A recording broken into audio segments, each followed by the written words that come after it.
Member of the Legislative Council for the Greens, Mark Parnell, has taken a very personal interest in Whyalla and the environmental impact statement from BHP Billiton. And Mark joins us again this morning. How are you doing, Mark? Yeah, good, Keiran. I'm a little bit cold. About 15 minutes ago, I was in the water at Point Lowly swimming amongst the cuttlefish. Oh, you're actually having a dive this morning? Yeah, no, I'm ringing you from Point Lowly. And I've got to tell you, I can't imagine anywhere else in Australia where you can hop out of a car, walk a few metres into about a metre of water and enter the set of a David Attenborough documentary. You know, it is absolutely remarkable. Is that the first time you've done that, Mark? Yes, it is. Yeah, I've snorkeled all over the place, but I've never been in amongst the cuttlefish here.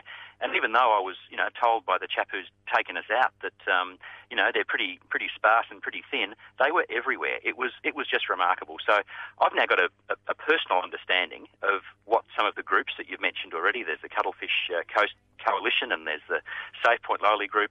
I've got a much better idea now what it is they're fighting for. The coastline around there is very, very special because for our listeners that don't know, Mark, this is the only place that they know of in the world where these giant cuttlefish aggregate and all come together to breed. It is something very, very special. It could be an ecotourism point for years to come and could provide so many opportunities. There are already people that come from all over the world to see this. And some of the desal experts last night were, I understand, Mark, saying that if there were minor changes to salinity in the top of the Gulf around that area, it would affect the breeding of those cuttlefish and they may be wiped out. Well, that's the evidence that we've had. And it was disappointing that there wasn't anyone from, scientists who BHP have used to prepare their side of the case. It was some university scientists who had a different view, and there's also, as you mentioned, the South Australian Research and Development Institute scientists have formed a different view. But I guess if I was going to sum up the whole of last night's meeting, it was the old real estate adage, location, location, location. And what people are increasingly starting to think is that this is the wrong location.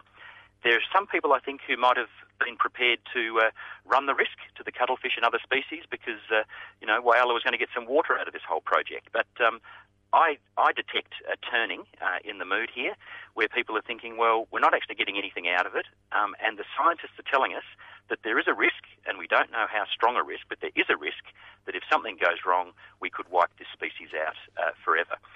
One advantage I've got, Keiran, as a Member of Parliament is I have had the opportunity of hearing all sides.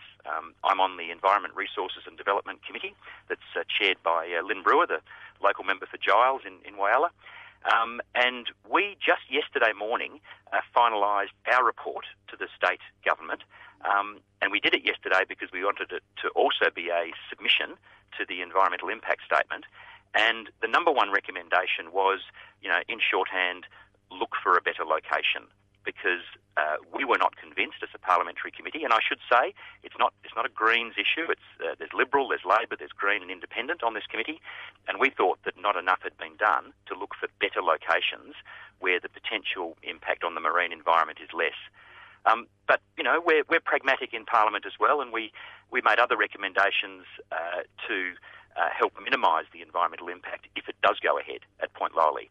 And probably the most important of those was the government to force BHP to deal with this problem of dodge tides. That period when the water exchange is very, very low and where there's potential for great build-up of this chemical and brine solution. So there's a range of recommendations about monitoring, and it's all very technical, but the first recommendation, Keiran, was let's look for a better location.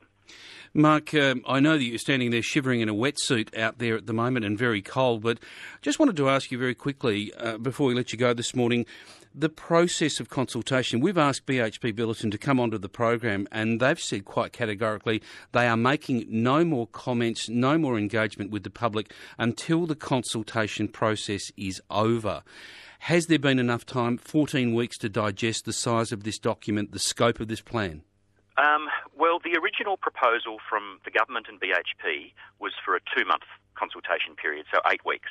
The Greens moved a bill in Parliament to expand the consultation period. The Liberals also said they wanted more time. In the end, the Premier rang me and said that he'd compromised and he's given us this 3.5 months. So is it long enough? Well, no, it won't be for everyone. My submission will be in later today, and a lot of people have worked right up until the deadline to get their submissions in. We would have liked a lot more time. We could have done a lot more scientific research.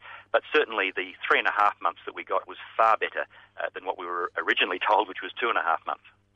Mark Parnell, 2 months, yeah. Mark Parnell, appreciate your time, especially talking to us from the beach this morning. That's right, Kieran. I'm going to get warm soon. Good on you. Mark Parnell, who's a member of the Legislative Council for the Greens, who's actually in Point Lowly at the moment.